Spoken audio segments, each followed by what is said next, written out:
tila na minsan ibo sa karahasan. Ngayong malinis at progresibo kay This is Barkadahan Forever FM. Keep calm and keep listening.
This is Barkadahan Forever FM. Keep calm and keep listening.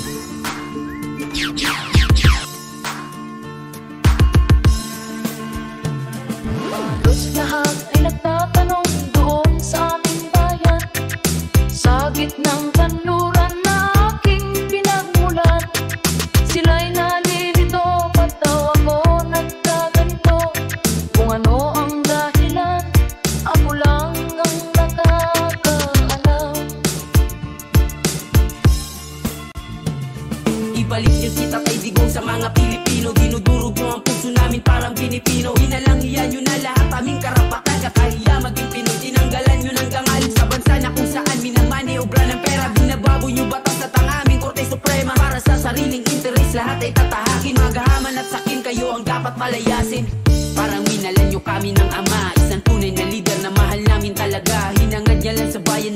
ipadama ang saganang pamumuhay na walang takot na dala. Binangga niya ang lahat para ang bayan ni Juan makatikim na mapayapang buhay at masimula na tumayo at makabangon dahil sa kaululan ng mga ganit na politikong walang kabuluhan. Durugis sa kriminal, rapist at magnanakaw, tinugis niya at ang kamay na bakal ng ibabaw. Kaya maraming elitista na sa kanya ayaw dahil di siya kayang diktahan ng mga utak bangaw. Ngayon niyuyurakan ng pangalan niyan, dala ng mga taong nasa posisyon mapagsamantala, mga walang utang na loob na dinadala. Pagtanaw na lang sana pinalibing ang kanyang ama. Ibalik niyo si Tatay Digong sa mga Pilipino, dinudurog niyo ang puso namin parang Pilipino. Inalangian niyo na lahat aming karapatan, kakahiya maging Pinoy, tinanggalan niyo ng dangal sa bansa na kung saan minamaniobra ng pera. Binabago niyo batas at ang aming Korte Suprema para sa sariling interes, lahat ay tatahakin. Magahaman at sakin, kayo ang dapat palayasin. Tulong ko'y ginawa na ang lahat ng paraan upang mahiwalay sa aking natutunan.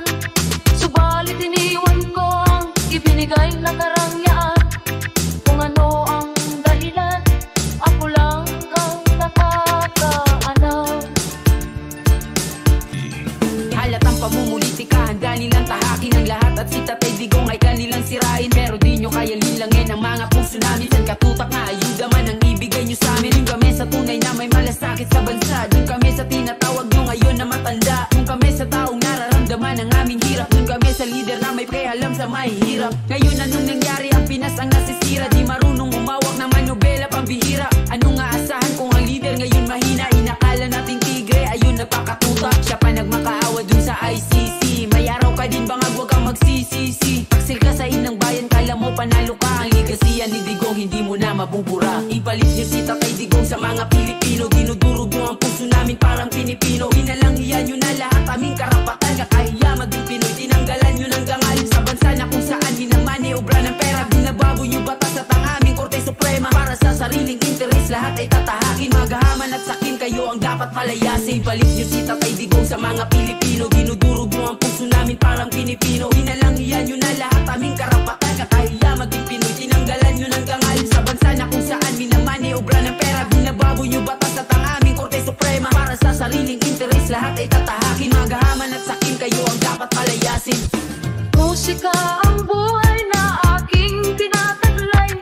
Ito rin ang dahilan kung ba't ako naglalakbay. Kinsagani mo, kinsagani mo, kinsagani mo, kinsagani mo, kinsagani mo, kinsagani mo. Boss J. This is Barkadahan Forever FM. Keep calm and keep listening. Ang krimen ay nabawasan, mga adik inorasan at sila ay pinasuko. Sa bayan kong Pinas, siya ang tunay na may puso. Ngunit ngayong tapos na ang kanyang panunungkulan, tratuhin ng gobyerno parang salot sa lipunan. Siya'y pinagkaisahan ng mga nakaupo sa laban mo. Kasama kaming mga taga ko, tabato. Ganito ba talaga ang batas sa Pilipinas? Sino pa yung nasa tama ay siya pa ang nakapos? Hindi pa yung mga adik, meron kayong malasakit. E paano naman yung ginahas at pinatay ng adik? Sa gunanya nakasabi ang pagkamalapad silat. Mimbaso bang imatay, matagaw ang magkakilak. Araw-araw may patayan na tila mapaligsahan at ang bang nahirapan. Duterte pa rin kahit na ano man ang mangyari. Duterte ang pinakamagaling na presidente. Sa laban mo Duterte, kakampi mo ang marami. Noon hanggang ngayon Duterte pa rin kami. Duterte pa rin kahit na ano man ang mangyari. Duterte ang pinakamagaling na presidente. Sa laban mo Duterte, kakampi mo ang marami. Noon hanggang ngayon Duterte pa rin kami. Pinakamagaling na naging presidente ng Pinas. Ngayon ay pinagtutulungan ng kampong ni Satanas. Ang walang ibang hangad kundi sa trono maupo. Para sa posisyon ay handa na makipagpuno. Nung kanyang panahon ay nabawasan ng sagabal. Ngayon ay bumalik na ginabo, naging pagkamal. Bamad silak pang imatay, langon ka na may balingan. Balik sa katakutan, ano na ang nangyari sa Pinas? Sigla ng bayan, ang sukli ba ay kulungan sa kanyang pinaghirapan? Galit ba kayo pagkat siya'y masakit magsalita? O galit kayo kasi siya yung maraming nagawa? Nakilala ang Pinas nung si Digong ang presidente. Di nyo kayang nakawin ang respeto kay Duterte. Pilipino bang sa Moro ay hindi nyo maluloko? Ang may bakal na kamay, ang tunay na mahal ng tao. Duterte pa rin kahit na ano man ang mangyari. Duterte ang pinakamagaling na presidente. Sa laban mo Duterte, kakampi mo ang marami. Noon hanggang ngayon Duterte pa rin kami. Duterte pa rin kahit na ano man ang mangyari. Duterte ang pinakamagaling na presidente. Sa laban mo Duterte, kakampi mo ang marami. Noon hanggang ngayon Duterte pa rin kami.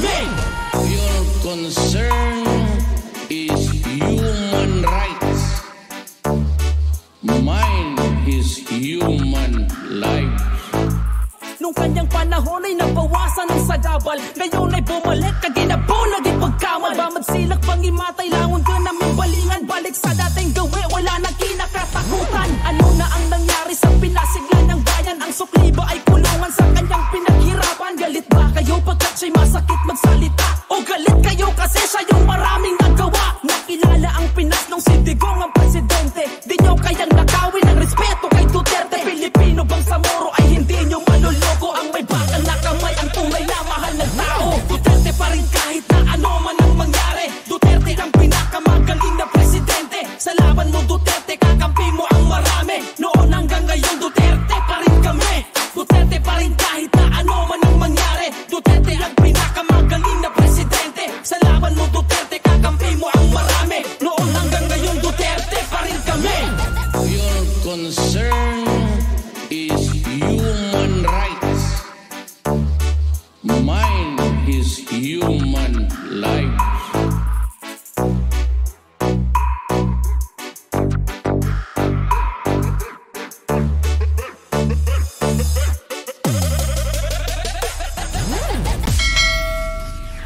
Barkadahan Forever FM, your music from the heart. Wala akong dinagdag na basisang poste sa bahay ko. Wala akong bagong kotse. Hindi ako nakatikim ng Mercedes-Benz. Dinibdib ko talaga ang trabaho ko para sa bahay. Paang nakaupo, ramdam natin ang kaligtasan. Pagkat dahil sa kanya, ang krimen ay nabawasan. Mga adik kinorasan at sila ay pinasuko. Sa bayan kong Pinas, siya ang tunay na may puso. Ngunit ngayong tapos na ang kanyang panunungkulan. Tratuhin ng gobyerno parang salot sa lipunan. Siya'y pinagkaisahan ng mga nakaupo sa laban mo. Kasama kaming mga taga-Cotabato. Ganito ba talaga ang batas sa Pilipinas? Sino pa yung nasa tama ay siya pa ang nakaposa? Sabi pa yung mga adik, meron kayong malasakit. E paano naman yung ginahas at pinatay ng adik? Sa gunanya nakasabi ang pagkamalapat sila. Mimbaso bang imatay nyo tagaw ang magkakilag? Araw-araw may patayan na tila babaligsahan. At ang mga mahihirap ay lalo pang nahirapan. Duterte pa rin kahit na ano man ang mangyari. Duterte ang pinakamagaling na presidente. Sa laban mo Duterte, kakampi mo ang marami. Noon hanggang ngayon Duterte pa rin kami. Duterte pa rin kahit na ano man ang mangyari. Duterte ang pinakamagaling na presidente. Sa laban mo Duterte, kakampi mo ang marami. Noon hanggang ngayon Duterte pa rin kami. Dance to the beat, dance to the beat, dance to the dance to the dance to the beat, dance to the beat, dance to the beat, dance to the dance to the dance to the beat.